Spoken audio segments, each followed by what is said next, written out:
Today we're with Corazon Pineda, Yonkers Council member of the 2nd District. So how are you feeling today?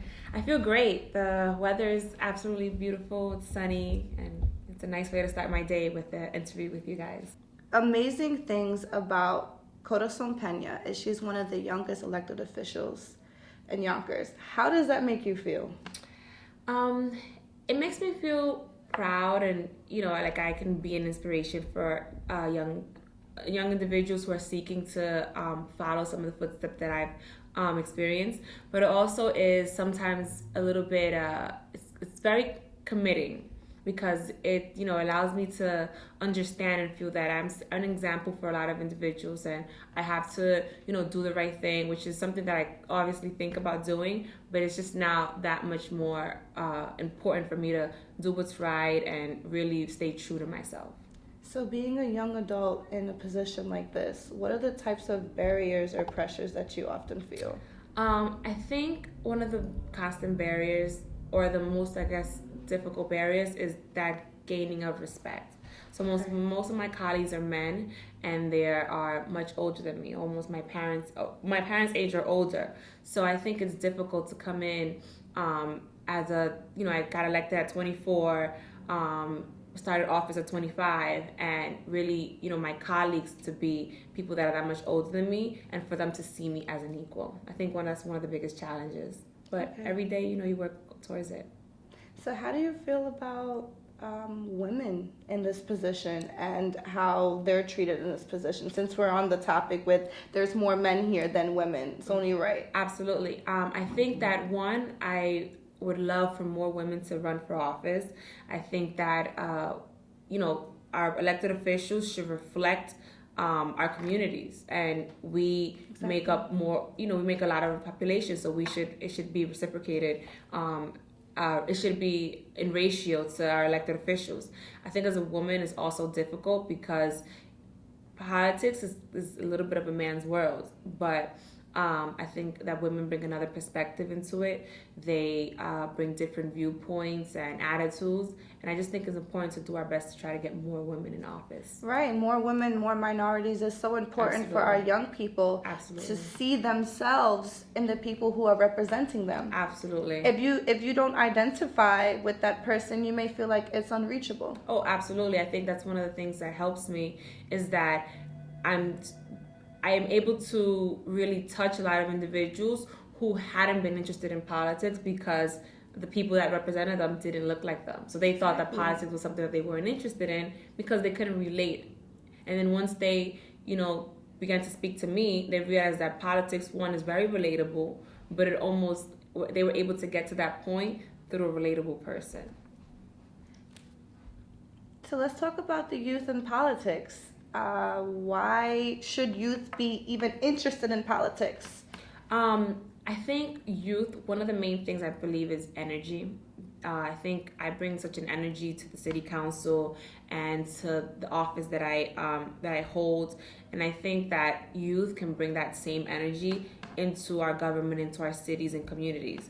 I think that we have to continue to work towards getting our youth engaged, because I think with a lot of our other elected officials, I think it's great. Experience comes with age, and a lot of great things comes with being older and wiser and things like that, of that nature. However, I think they are going to reach basically, a standstill, a time where they have to retire, and we're going to need great youth that have been involved to pick up where they left off. And I think it's important to get our youth engaged now, when that time comes, or even that time is now, for them to continue to. So with the youth that's watching this right now, what are some of the steps that they can take to start putting themselves in position to think about running for a council member position? I think, for example, what are the qualifications? How old do you have to be? Well, you can be as young as 18. However, I think that one of the first step is to become involved in your community, whether that be through a local organization, whether that be contacting your local elected officials office, and maybe volunteering on individuals' campaigns who you would want to see in office, and get a sense of what the political life is like, what governing is. I think that's a nice first step. Also is staying informed as far as the news, books, what's happening in the community, what laws are being passed or not passed, and what things are at the forefront. And I think from there, I think you can then reach next steps, because you would just be put in situations or events or even just experiences that would really allow you to realize or learn if you want to be in politics, that's something that you want to do, through that experience and that learning process. So it's really a learning process, because that's how it happened for me. So how did it happen for you? What was your first experience with City Hall or government? It actually, I wanted to do more for my community, so I actually became involved in the Yonkers community. I became a district leader. And through that involvement, I volunteered on George Latimer's campaign for New York State Senate. And doing so, I just, I enjoyed the speaking with constituents, speaking with individuals, people, giving me issues that they wanted me to bring back to Senator George Latimer. And that was very interesting to me. So I then went to look at the district that I lived in and, what things were lacking or what things needed to be improved in my district. And through gathering that information, it just became overwhelming for me how much there was to do with the second district. And I just felt that, being a volunteer wasn't going to allow me to really fix those issues or really get a chance to really do the most that I could. Well, what issues? So let's backtrack. Okay. You said you wanted to be more involved with your community. Yes. What happened that you felt like this urgency? Well, one, I believe that there was a big disconnect between our community members and the police department. Okay. So I wanted to find a way to be a bridge to that gap, because I feel like that's, police communication with our community is very important, and it could really help decrease crimes. That was one of the things. I believe that there were a lot of faults in our education system, and that, I'm proud of the public education, and I just think that, if we could really fix the foundation of our education system, our community, without even doing much, will continue to grow and prosper. So that was one thing. And then there were just little things around the community that I felt needed improvement, as far as, conditions and,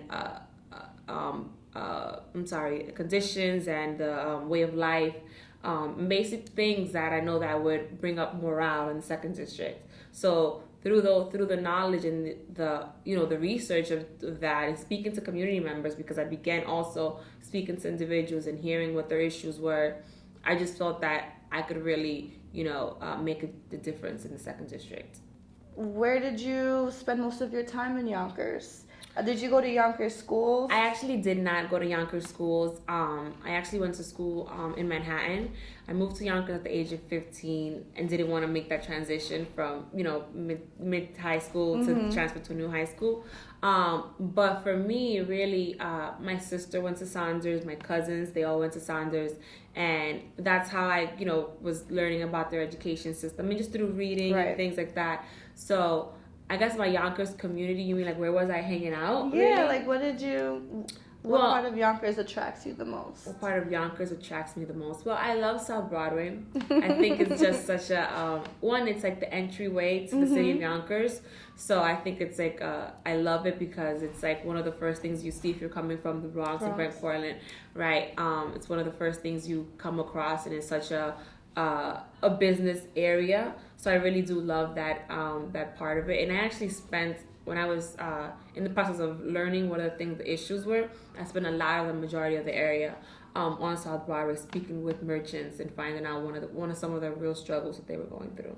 Let's talk about Corazon Pineda. What's important to you? Okay. It's actually Pineda. Pineda, yes, thank you. Yes. Pineda. But important to me, I think I'm going to start with on the personal side. Family is very important to me. Great. So family is very important to me. Obviously, my new baby, my husband, my parents, and siblings. I think that they have shaped the person that I am. That person that I also, continue to become. Especially my parents. They were a big component in me running for office, and really, supported me so much. And then my husband came on board. So for me, it was really a family affair. So whenever I think about anything that's going on in my life, whether governmental or personal, somehow family always ties to it. right? Because when I think about doing things for communities, I think about, my family and my children and my child, and education is important. Improving our quality of life is important. Safety is important. And I think it all comes back to your family. Right. And then when you become a representative, your family almost expands, because now you're responsible for, I'm responsible for like about 30,000 people who count on me to make their city or their community better, their district. So I think I'm going to stick to actually leave it at family. Okay. It's very important to me. Okay, thank you. We're talking about support, and the position that you're in, and when you were running and you being so young, you need support. Absolutely. How else have you gotten support? Is there a book or a quote or a person or a mentor that helped you through this journey? Well, when I was running for office, it was a really big challenge, and I didn't have much support. I obviously, like I said, my family was a huge component with it. They were my biggest support system. I also received support from our county legislator, Virginia Perez. Okay. And I received my first endorsement from the Working's Family Party. But these are all things that happened gradually. It didn't happen all at once. But it was just interesting because we started out with very little support, and then the campaign just kept gaining momentum, and we kept getting support from different avenues, like Community Voices Heard Power, then Council President Chuck Lesney came on board, and a few other individuals. But really it was always very grassroots, but at the very beginning it was really, my family members and maybe in County Legislator Virginia Perez, who really, stood behind me and really believed in my vision and what I could do, or we could all do for the community of Yonkers. Do you have any other future goals in politics? What's the next step after council member? See, that's actually something that I don't know the answer to. I actually never thought that I would be an elected official or run for office. I thought that my life was going to continue in the financial world, and I was just going to, continue with my career in Manhattan. And then life leads you to another avenue, and I ended up running for office and winning. I think as of right now, my goal is to do a great job as a councilwoman, or the best job that I can do, and then kind of decide where life takes me and see what's next after councilwoman. But I do love governing. I love politics. So I think I would want to continue life in public service. So what does your job look like? Let's talk about your job. What does a day in Corazon Pineda's shoes? What does your busiest day look like? Okay. It's funny because I was asked that same question by high school students in Saunders that I went to speak to. And actually, my day is very different on a day-to-day. So when they asked me that, I said, you know what I'm going to do? I'm going to pull out my BlackBerry and just tell you what my day is like for today. I don't have it with me. But, for example, today my day started with an interview. Later on, I have a meeting with a reverend from one of our local churches. Today is Tuesday night, so I have council meetings and committee of the wholes, and sometimes we have committee meetings. On other days, I'll have I can speak at a school or read to some of the children's in an elementary school, or have like tons of events, all happening on one night. So it really varies. There are days that are, you could say, I could only have like 3 things on the calendar, and there are days that I can have 12 things on the calendar, and I'm literally just moving and shaking for the whole day, you could say. So what is the thing that you do that gives you the ultimate relaxation? Because you're busy all the time. And I am busy, especially now as a mom. It's been a struggle. I think when my day is done, I like to either pick up a book or watch a movie. I love action movies, so I think that's something that always puts me at ease, is either reading a book or watching like an action movie I love. Mm-hmm. Cool. I want to ask you one more thing, and then let's get back into a little bit more about your career. Okay. But I know when we were at Girls Inc. together, yes, there was something on one of the surveys that said that you are a great joke teller. Would you mind sharing a joke for our Yonkers Voice fans? Okay. So I do love one-liner jokes. It's something that I'm a little bit obsessed with. I can't believe that you remembered. I'm trying to think of a good one. Okay. So one of my favorites is two peanuts walk into a bar. One was assaulted. That's just one of my jokes. I hope you guys found that funny. A joke from your councilwoman. Absolutely. I have plenty, but I think I'll just leave it at that one. Great. All right. So, can you please tell us your greatest achievement since you've been in office? My greatest achievement. I think one I was most proud of was last year during budget season. Some of our colleagues wanted to close out the budget, and my colleagues and I fought very hard to add an additional $1 million for our education department. When you came into office, were there promises that you made to the community that you wanted to see happen? And did they happen? And which ones didn't? Which ones did? What are you still working on? Okay. So my platform was on education, and I feel like that definitely has not happened yet. It's a work in progress, and it might not happen with my 2 years of office. I just hope to make an improvement. I don't think that we'll get it to the level where it's acceptable, because I don't think right now we're at an acceptable level, but I'm always going to continue working towards that. Another my platform was safety in our streets and the gap between the police department and our community members, like I mentioned. And although Yonkers is one of the safest cities of our size, I think that, again, I guess I'm very not hard on myself, but I always feel like there's room for improvement. So for me, being one of the safest cities, I think it's not enough. Let's be the safest city. Let's be, extremely safe, because I think, yes, it's one of the safest cities. That's great. But I think Yonkers, maybe as a whole, is one of the safest cities, but not certain communities. So whereas maybe the east side is, it's rather safe or safer, I think we still need to work on, the southwest area and the 2nd district, the 1st district. I think it still needs lots of areas of improvement.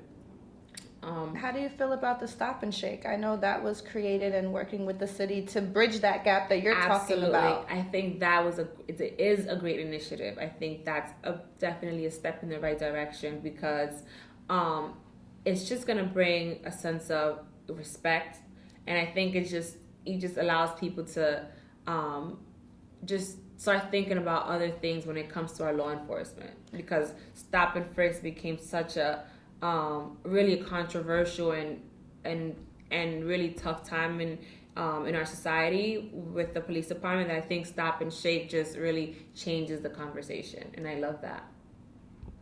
Since we're talking about the Stop and Shake, do you feel like the program on itself can bridge the gap? I think that Stop and Shake is just a start, but I think there's been a foundation that's laid out, and I think the issues that are happening with our community members and our police department is a very long, deep-rooted issue that's been happening for years. I think it's at the forefront now because of how big social media and the internet has become. But I really think that the best way to combat or improve those situations are through the education process. So, for example, I plan on doing something called the Citizens Academy, where I come in and do basically like a boot camp that is similar to that of the training that police officers do before getting into the force. So I want to do it first myself, and then promote it so that community members also do it, so that they have almost an idea of what the police has to do to get into the police force. Where a lot of police activity that's going on right now is very high is in Baltimore. Do you have any comments or any feelings about that you want to share?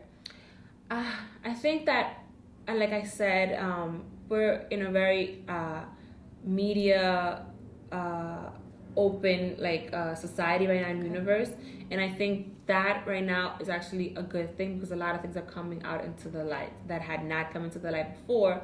but the issues potentially, I think, very high, could have been happening. So I think it's very unfortunate what, a lot of things that are happening in different communities all throughout the world, the United States. And I think we just need to continue to work towards, an end goal and really fixing the situation. Thank you. There is a issue that happened recently, happened in your district. Okay. And we went there for exposure for these tenants. Mm-hmm. They've been living in soiled apartments. They've been flooded several times. The elevator doesn't work.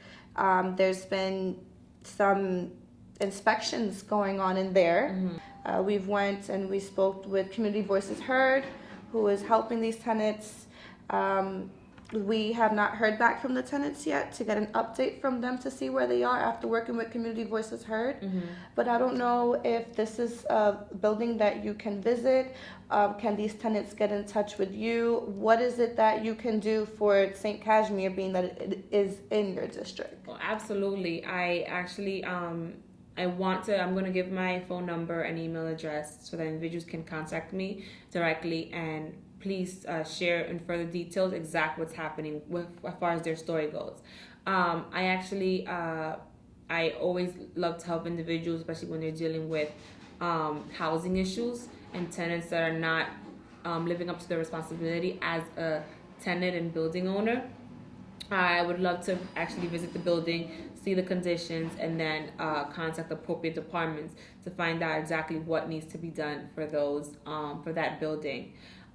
So for me, it's actually great to hear issues. That's why I love to, either constantly speak to community members or news outlets or just people that are really in contact with the community that I represent, because I can't know everything that's happening in the community without keeping that constant level of communication with everyone. So thank you for bringing that up. My number, if everyone wants it, is 914-377-6312. Please feel free to contact me.